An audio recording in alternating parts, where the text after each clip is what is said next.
Millie Bobby Brown just did something on the set of Enola Holmes 3 that she never got the chance to do in 6 years of playing this character. She grabbed the director's chair, not as a producer, not as a cameo, as an actual director for an actual scene that actually made the final cut of a Netflix movie watched by millions in its first weekend. And almost nobody talked about it, because everyone was too busy arguing about whether this is the weakest entry in one of Netflix's most reliable franchises. So today we're digging into Enola Holmes 3. Not just what happens in it, but the story behind the story. The secret directing debut. The ring with a Latin inscription that never made it on screen. And a Rotten Tomatoes situation that's honestly more dramatic than most of the plot twists in the movie itself. Let's get into it. Enola Holmes is the younger sister of Sherlock Holmes, based on Nancy Springer's book series, and reimagined for Netflix back in 2020.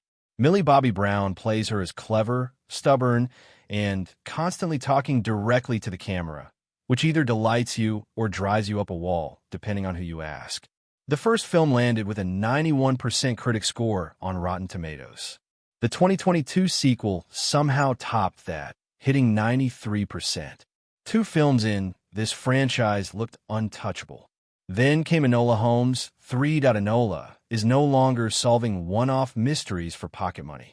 She's engaged to Lord Tewkesbury, played by Louis Partridge, and the wedding is close enough that she's out here trying to convince distant relatives to show up. But her brother Sherlock, played by Henry Cavill, disappears in the middle of one of his own cases. Enola drops everything to find him, and the trail leads her into a mystery that's darker and more dangerous than anything the franchise has tried before, eventually landing the story in Malta.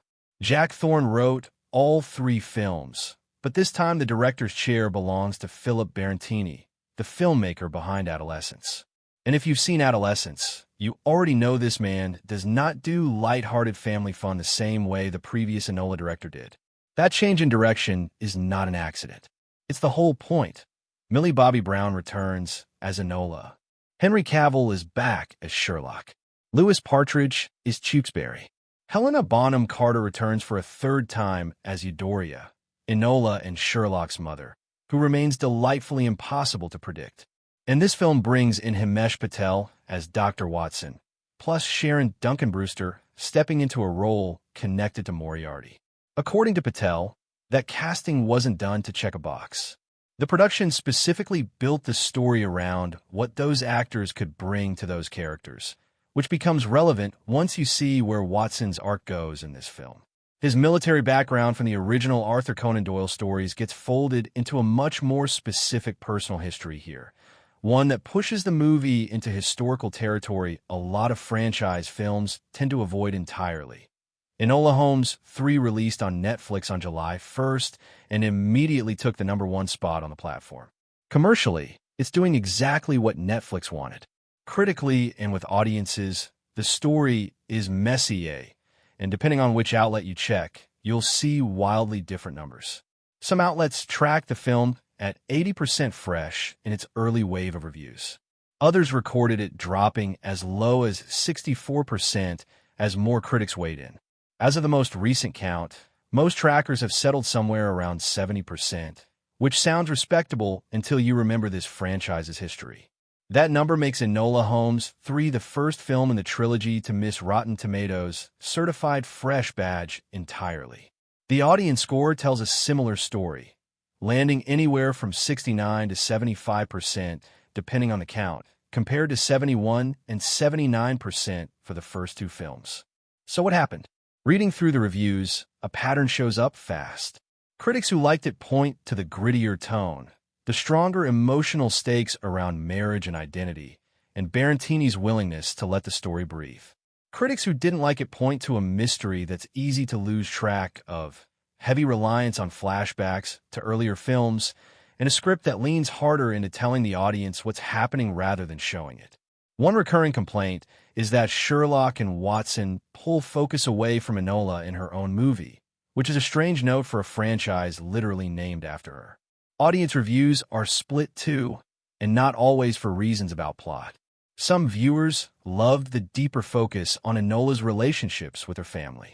Others were frustrated by the shift toward heavier historical themes tied to the British Empire, arguing it clashes with the tone of the earlier films. It's the kind of split reaction where two people can watch the same movie and walk away with completely opposite takeaways. In interviews promoting the release, Millie Bobby Brown revealed she directed a scene in Enola Holmes 3. Specifically, the moment where Enola is trying to guilt-trip distant relatives into attending her wedding, joking about how one of them could technically be considered her great-great-great-grandmother.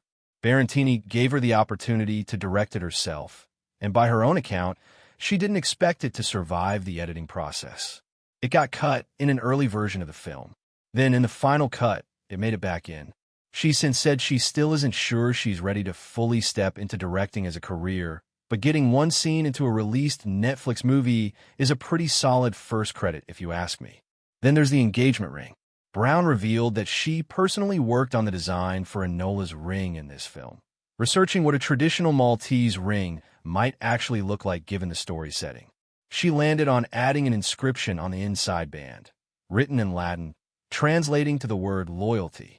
It's a detail that barely registers on screen, but it's the kind of thing that tells you how much thought went into small pieces of this production, even ones most audiences will never notice. Lewis Partridge also described getting more creative freedom this time around, pushing back on certain lines for his character because, in his words, he simply understood Tewksbury better than anyone else on set at this point. Barantini reportedly welcomed that pushback rather than shutting it down, which fits with what several cast members describe as an unusually calm, low-pressure directing style for a franchise film of this scale. But that's the real question hanging over this release. When asked directly about a potential fourth film, Brown didn't rule it out, but she was noticeably cautious, tying it to how this one performs.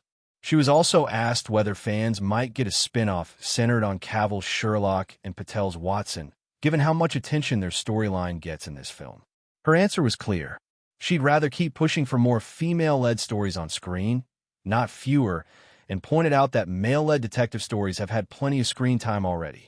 Given the mixed reception, a fourth Enola Holmes movie is not guaranteed, but it's also not off the table. Netflix doesn't usually walk away from a #1 franchise over one imperfect entry, especially one that's still pulling solid audience numbers, even if critics are split. If this does continue, expect the writers to lean into the note that keeps popping up across nearly every review. Bring the mystery back into focus, and put Enola back at the center of her own story. Enola Holmes 3 isn't a disaster. It's a franchise growing up, taking risks, and not landing every single one of them perfectly. The tonal shift is bold. The cast is still doing excellent work across the board. And the behind-the-scenes stories, from a secret directing debut to a ring with a hidden inscription, show a cast and crew genuinely invested in these characters, even 3 films in. What do you think? Is a darker, more grown-up Enola the right move? Or should Netflix have kept things lighter?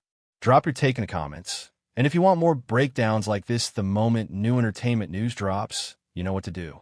I'll see you in the next one.